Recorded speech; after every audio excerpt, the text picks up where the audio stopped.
हमारे साथ बातचीत करने के लिए मौजूद हैं प्रदेश अध्यक्ष श्री श्यामलाल पाल जी, समाजवादी पार्टी से। सर, स्वागत है हमारे चैनल पे। थैंक यू, बहुत बहुत धन्यवाद। सर, बड़ी चुनौती है, बड़ा पद है, क्या तैयारी है 2027 को लेकर? 2027 के चुनाव को लेकर के हमारी तैयारी इस देश और मुख्य रूप से उत्तर प्रदेश की सामंतवादी और पूंजीवादी व्यवस्था को समाप्त करना। सर, क्या समस्या रहा, क्या लापरवाही रहा कि 9 साल से आप लोग सत्ता से बाहर हैं? हमारी कोई लापरवाही नहीं है। वोट चोरी का मामला बहुत गंभीर है। फिलहाल 2024 में जनता ने ऐसा मूव किया कि इनकी चोरी और इनकी डकैती आम जन ने रोक दिया, और 2024 के बाद लोकसभा की सीटों को अच्छी तरह से जीतने के बाद और भारतीय जनता पार्टी की नकारात्मक सोच को जो पीडीए के लोगों ने आंसर दिया है, इससे भारतीय जनता पार्टी बहुत भयभीत है। और इस भय की वजह से ही उत्तर प्रदेश के उपचुनाव की 9 सीटों में इन्होंने ज़बरदस्त वोट चोरी नहीं, वोटों की डकैती किया है। ये अपने प्रशासनिक अधिकारियों के माध्यम से, पुलिस इंस्पेक्टर के माध्यम से, साथ ही साथ जो हमारा प्रिसाइडिंग अफसर होता है, पीठासीन अधिकारी होता है, उसके माध्यम से कैप्चरिंग की गई ज़बरदस्त। सर, उत्तर प्रदेश का 2 सबसे बड़ी चुनौती है, एक स्वास्थ्य का है, दूसरा रोजगार का है। आप लोग की सरकार अगर बनेगी तो फिर किस तरीके से चुनौती का आप लोग सामना करेंगे? उत्तर प्रदेश की सरकार बीमार है। ये सेवाएं पूरी तरह से बीमार हैं। डॉक्टर हैं तो दवाएं नहीं, दवाएं हैं तो डॉक्टर नहीं। अब इनके पास तो ऑपरेशन हो जाता है, लेकिन उस पर टाँका लगाने के लिए जो जनरल सुई होती है उसका भी प्रयोग डॉक्टर लोग करते हैं, और मरीज किन स्थितियों में पहुंचेगा उसका ये जवाब नहीं दे सकते हैं। सर, सबसे बड़ी अभी बसपा का महारैली हुआ, उसमें समाजवादी पार्टी को पीडीओ को लेकर दोगलापन का शब्द का प्रयोग किया गया मायावती जी के द्वारा। क्या कहना चाहेंगे इस शब्द को लेकर? इस देश में दोगला कौन है पूरी जनता बताएगी। 2027 के चुनाव में लोकसभा में जनता ने बता दिया कि दोगला कौन है। हम इसको बहुत परिभाषित करने की कोशिश नहीं करेंगे, इसलिए कि संविधान बचाने की ज़रूरत है, लोकतंत्र के हत्यारों से निपटने की ज़रूरत है, और देश में आरक्षण के साथ जो धोखाधड़ी हो रहा है उससे भी पीडीए के लोग सतर्क हैं, और आने वाले चुनाव में बता देंगे कि इस संविधान को और देश को धोखा कौन दे रहा है। उत्तर प्रदेश के वर्तमान मुख्यमंत्री बिहार में जाके पलायन की बात करते हैं, भ्रष्टाचार की बात करते हैं, रोजगार की बात करते हैं, लेकिन वो प्रदेश में, यूपी में ये सब सारी समस्या से लोग झेल रहे हैं। क्या कहना चाहेंगे, ये जो चुनाव हो रहा है बिहार को लेकर, और जाकर उत्तर प्रदेश के मुख्यमंत्री जी वहाँ पर बात करते हैं? देखिए, पलायनवादी वो खुद हैं, और स्थिति ये है कि पूछे उत्तर प्रदेश के मुख्यमंत्री जी से वो कहाँ के रहने वाले हैं। जी, ये मेरा लास्ट सवाल आपसे है कि सबसे बड़ी चुनौती है 2027 को लेकर।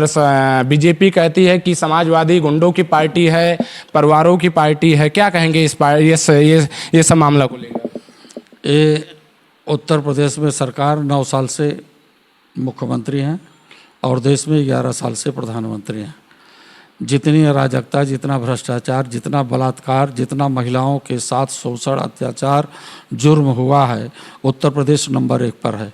यहाँ पर गुंडा राज्य है, और गुंडा राज समाप्त करने के लिए पीडीए के लोग एक लाइन, एक मंच पर आकर के इस देश के गुंडा राज्य जो है उसको ख़त्म करके देश में सामाजिक न्याय की राज्य की स्थापना करेंगे पीडीए के लोग।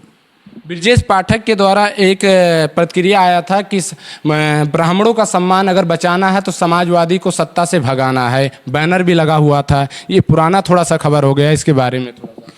देखिए, ये देश न तो ब्राह्मणों का है न किसी का है। ये देश, इस देश में रहने वाले सब जातियों धर्मों के लोगों का ये देश है। भारत का संविधान न पढ़े हों तो पढ़ करके देख लें कि ये देश बाबा साहब ने कितनी निष्ठा और प्रामाणिकता से देश को आगे बढ़ाने के लिए, देश के नागरिकों को अच्छा जीवन मिल सके, इसके लिए बाबा साहब डॉक्टर अंबेडकर जी ने संविधान बनाया। वो संविधान भारत के संविधान को नहीं पढ़ा है, बल्कि उनका अपना अलग से संविधान है। ये वर्चस्ववादी लोग हैं, ये सामंतवादी लोग हैं, जो निश्चित रूप से इस देश के वंचित लोगों के विकास को अपनी नज़र से देखना नहीं चाहते। सर आपका बड़ा पद है और आप अलग अलग ज़िले में जाकर निरीक्षण भी कर रहे हैं, लोगों से मिल रहे हैं, ये सारी समस्या का समाधान आप लोग लगे हुए हैं, तो क्या 27 में जो चूक इसके पहले हुआ था ये नहीं होगा इस बार?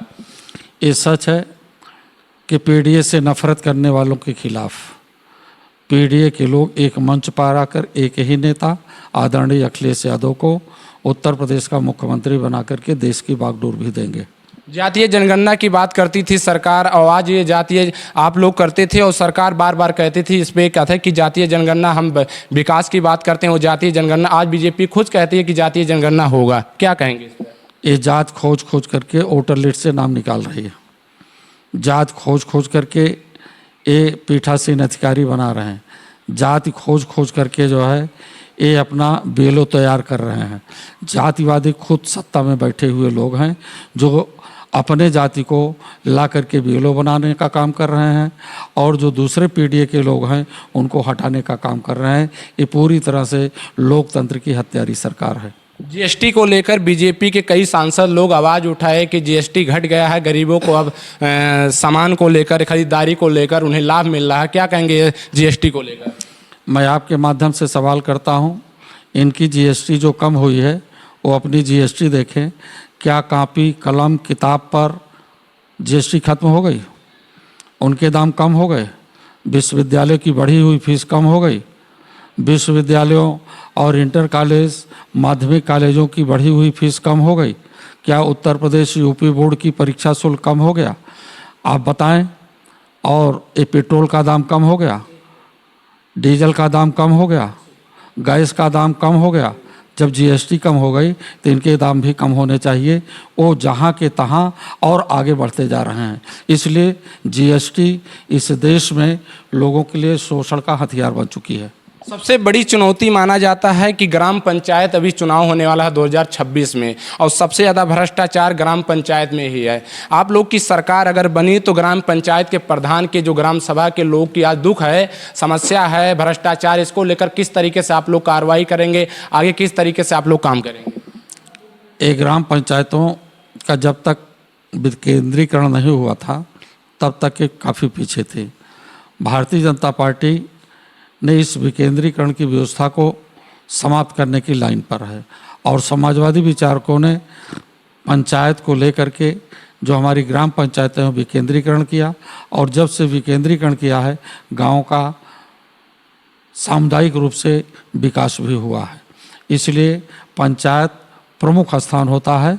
पंचायत का विकास तभी हो सकता है जब पंचायत का विकेंद्रीकरण के माध्यम से उनको भी आगे ले आने का प्रयास किया जाएगा। बहुत बहुत धन्यवाद। हमारे साथ मौजूद थे समाजवादी पार्टी के प्रदेश अध्यक्ष श्यामलाल पाल जी, हमारे साथ बातचीत किए, कुछ मुद्दों को लेकर बात हुआ उत्तर प्रदेश को लेकर। आप लोग बने रहिए, आगे फिर आप लोग को अपडेट दिया जाएगा। जय हिंद।